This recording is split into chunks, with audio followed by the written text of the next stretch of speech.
Lahir di Nabi di Nanggro Mekah, Nanggro Madinah, kubu Maulana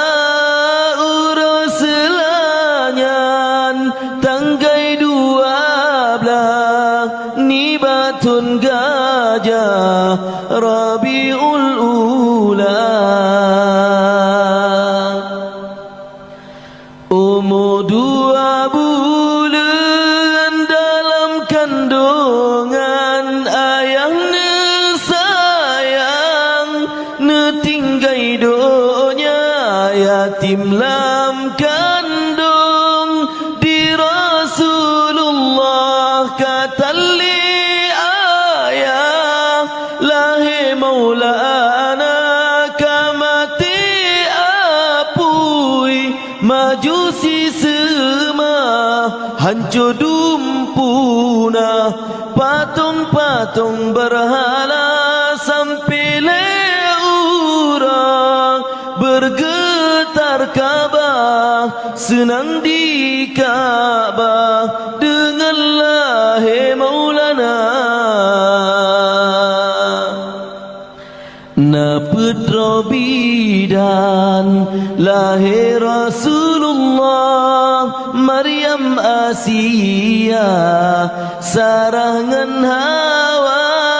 Maridah Nabi nan Suhaibah, Halimatus Sa'diyah Maridah kedua.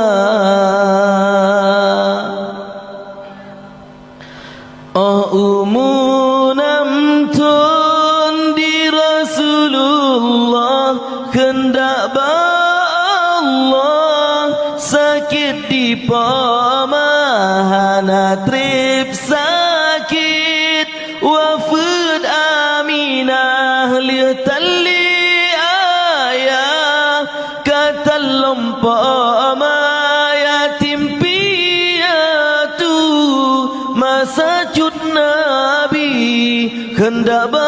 Rabbi nyan kehudib Maulana tinggai sajane Abdul Muttalib yang asuh hudib masa cuti Maulana. Umur 40 tahun Nabi Muhammad hendak hadarat wahyu pertama ke Rasul Allah, Nabi ne angkat di sidih tempat di Gua Hira, lebratun Nabi dakwah di Mekah Nanggro Madinah, 10 ton masa 60 ton umur lebih pedurah Nabi ketanya netinggai doa